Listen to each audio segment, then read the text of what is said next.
it does get very confusing, the GI Bill does, because there's different types of GI Bills at different times you may qualify for. And we would direct veterans to va.gov/education/eligibility and look at, when you qualify, how you qualify, what things you ought to do to manage these resources, because it can be a little confusing if you're not doing it with some help. And as an economic policy reporter, I know you're watching this closely, but were you kind of surprised that the head of the Federal Student Aid Society put out a tweet over this? Honestly, this is something that they have been ramping up in terms of communication and outreach. So the fact that, he tweeted about it, I think that's just an effort from the Biden administration, the Education Department, and Federal Student Aid to utilize all of the resources out there to ensure that veterans, student loan borrowers, anyone impacted is aware of what's going on. And that's interesting that you point that out, because I've noticed that as well, an uptick in just simply outreach to borrowers and those who might be impacted by misleading behavior by schools or any type of policy change, just to make sure that everyone's aware, this is what's going on and this is what you should do about it. Yeah, I read that in your article and I sort of went, well, if it was just a press release, only wonky people like Ayelet would be reading it. But the tweet gets out to a whole different universe, it seems to me.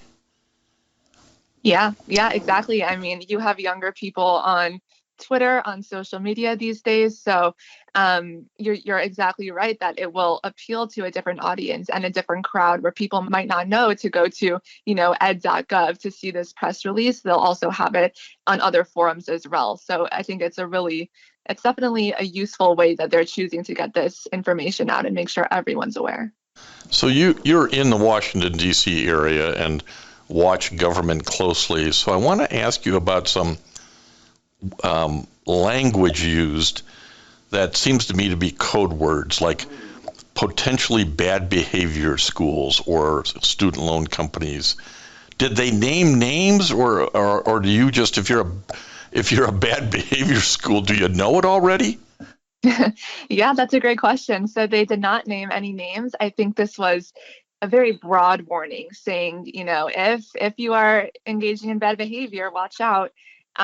So, I think it's basically, this is probably the first warning step, and over the coming weeks they will look more into specific allegations at specific schools. So right now we don't know what those are, but we have seen in the past, in terms of bad behavior by other schools, that Federal Student Aid has named the names of specific schools that will be getting enforcement actions. So this looks like it's just the first step, and if they do uncover bad behavior, then those schools will probably be named.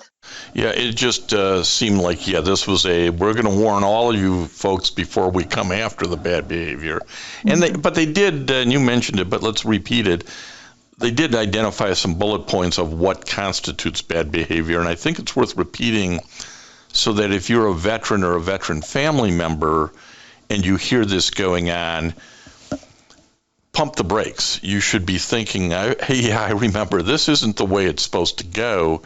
The Federal Student Aid group says this is kind of bad behavior. So can you tell us again what those items were? Yeah, absolutely. So there were 4 main points that Federal Student Aid said that it would be looking into. So the first one is if schools are telling borrowers to sign paperwork without realizing that they're signing up for loans. So that's another, big warning to veterans as well, to be really cautious about the paperwork and whatever they're putting their signature on. The second of those would be borrowers being pressured to start classes before they knew what benefits they had under the GI Bill.